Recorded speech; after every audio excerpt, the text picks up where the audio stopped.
네, 총선이 90일 앞으로 다가오면서 여야의 총선 시계도 빠르게 돌아가고 있습니다. 네, 민주당 이해찬 대표는 신년 기자회견을 갖고 총선 전략을 설명했습니다.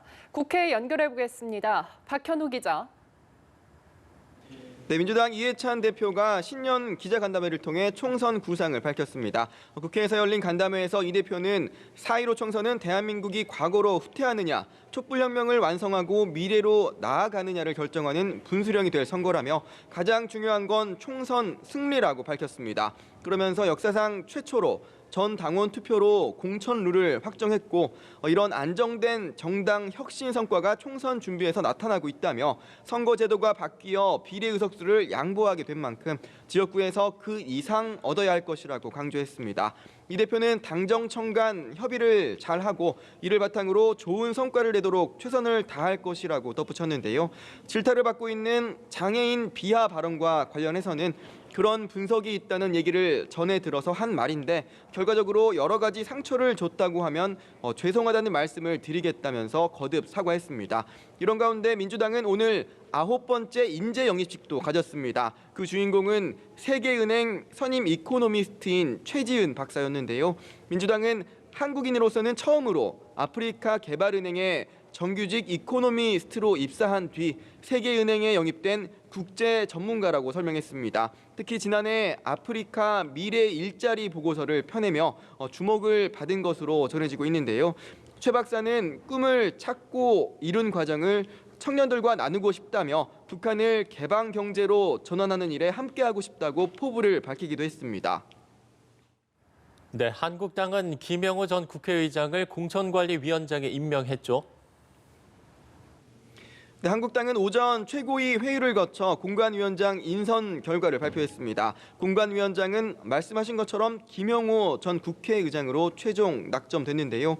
14대 때부터 18대 국회까지 내리 5선 국회의원을 지낸 김 전 의장은 합리적 보수 이미지와 비교적 옅은 개파색을 지녔다는 평가를 받습니다.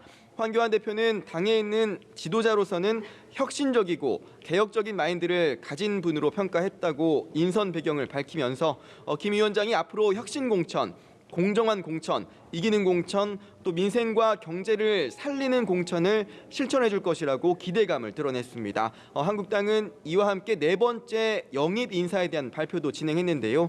4호 영입 인재는 산업재해 공익신고자인 이종헌 씨였습니다. 이 씨는 농약 비료 제조사 공장에서 노무와 총무 등 업무를 담당하면서 산업재해가 은폐됐다는 사실을 알게 된 뒤 이를 공익 제보한 인물로 언론의 주목을 받았던 인물입니다. 2017년 당시 문재인 대선 후보 선거대책위원회 공익제보 지원위원회의 위원으로 자문활동을 하기도 했던 이 씨는 앞으로 근로자들의 건강한 일터와 사회적 약자, 비정규직을 위해 힘껏 싸워나가겠다고 밝혔습니다. 한국당은 동시에 대여 공세의 고삐도 늦추지 않았는데요. 오전 열린 회의에서 심재철 원내대표는 강기정 청와대 정무수석의 이른바 부동산 매매 허가제 발언과 관련해 사유재산권과 계약의 자유를 침해하는 위헌적 발상이라고 비판했습니다. 또 이해찬 대표의 장애인 비하 발언과 관련해서는 장애를 가진 사람으로서 우라통이 치밀어 오른다며 막말과 실언을 정중히 사과하고 상식에 맞게 행동하길 바란다고 목소리를 높였습니다. 이처럼 총선 시계가 빠르게 돌아가는 가운데 안철수 전 국민의당 대표가 오는 일요일 귀국합니다.